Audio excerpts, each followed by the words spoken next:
We begin this morning with the race for the White House and President Biden's imperiled re-election bid following last month's shaky presidential debate. Democratic lawmakers have been holding closed-door meetings on Capitol Hill this week. They're expressing their concerns about the president's chances of winning a second term, but the president insists he is not stepping aside. Yesterday, New Jersey Congresswoman Mikey Sherrill became the latest House Democrat to call on Mr. Biden to bow out of the race. And Colorado Senator Michael Bennet became the first sitting Democratic member of the Senate to say publicly that he thinks President Biden cannot win the election. Now, this is all happening as Mr. Biden faces a new public test on the global stage. He's hosting world leaders in Washington at the summit, marking NATO's 75th anniversary. NBC News Capitol Hill correspondent Ali Vitali joins us now with the very latest. Ali, good morning. So walk us through what came out of these closed-door meetings. I mean, what are we hearing from both Congresswoman Sherrill and Senator Bennet? And just what's the overall mood among Capitol Hill Democrats? It felt yesterday, frankly, standing outside that House Democrat caucus weekly meeting, like the mood was very much a collective sigh.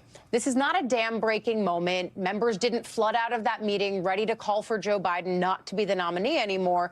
Instead, we did see two new House Democrats either voice concerns in the instance of Congresswoman Trahan or outright say, as Mikey Sherrill did, that Biden should no longer be the nominee. But I actually thought that what was more encapsulating of the current mood about Democrats, and if you put back on the screen that list of where House Democrats are, there's a man who's got his own column, and it's Congressman Jerry Nadler, was against Biden, at least privately. We reported that. He didn't dispute it, and is now publicly supporting him, saying to us yesterday outside the meeting, he's going to be the nominee. Basically, it doesn't matter if I have concerns, Biden is the guy. And that's because the organization against him is not organized. And as one lawmaker put it to us, that means the advantage goes to the president. But that doesn't mean that there's not concerns. Listen to the way that Senator Michael Bennet is putting this in dire terms. And he's the first Senate Democrat to come out publicly and go this far. Watch. Donald Trump is on track, I think, to win this election and maybe win it by a landslide and take with him the Senate and the House. And so for me, this isn't a question about polling. It's not a question about politics. It's a moral question about the future of our country. And I think it's critically important for us to come to grips with what we face if together we put this country on the path of electing Donald Trump again. That's a serious warning from a serious senator. At the same time, it doesn't go so far as to say, because I have these electability concerns, Joe Biden should drop out. No senator has said that at this point. No member of leadership has said that at this point. And that's probably what's keeping people at bay at this point, too. How is the Biden campaign responding to all this, Ali? And by the way, tell us about Democrats that have actually been coming out in support of the president.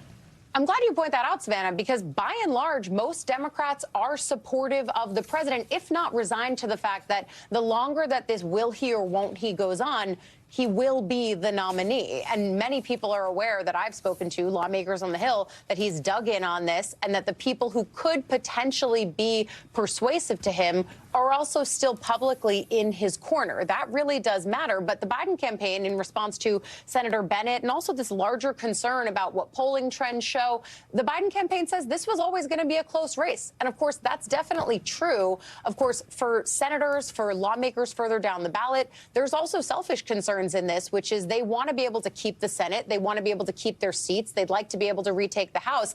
And there's concerns about a drag on the ticket, this idea that the person at the top isn't going to be able to bring the excitement, bring the voters, and bring the Democratic energy that would allow them to keep the Senate, take back the House, and, of course, maintain the White House. And that's where the concern comes from. It's not just a question about Biden himself. It's about the role that a president plays in a year like this one, where the balance of power in both chambers, and we've seen the ramifications of this time and again, everything is so razor thin that there's concern about even losing a few seats in either chamber. And certainly losing a few seats in the Senate would mean they lose the Senate. It's just a 51 balance and a 51 majority there. The concern and the panic is palpable, but it also might not change anything. Ali, amid all this, the news is also making news. I want to ask you about some comments from ABC News anchor George Stephanopoulos. He was caught on camera saying he didn't think the president could serve 4 more years, just days after he interviewed him. What more are we learning about this? Yeah, this was on TMZ. He passed someone on the street. Stephanopoulos, seemingly walking in workout clothes with headphones on, was passed by someone on the street in Manhattan and asked, hey, you've talked to the president more than anyone lately. You interviewed him. Do you think that he can do it? And Stephanopoulos in that video said he doesn't think he can serve 4 more years. Of course, someone reached out to Stephanopoulos, confirmed that it was him. He said he responded to a passerby on the street, shouldn't have done that. But certainly this is another twist in the story, a reminder that it's not just lawmakers now who are airing their concerns or even thinking about what the implications of that Biden interview and that Biden debate are, but now the very man who did it himself. All right, Ali Vitali. Ali, thank you so much. Thanks for watching. Stay updated about breaking news and top stories on the NBC News app or follow us on social media.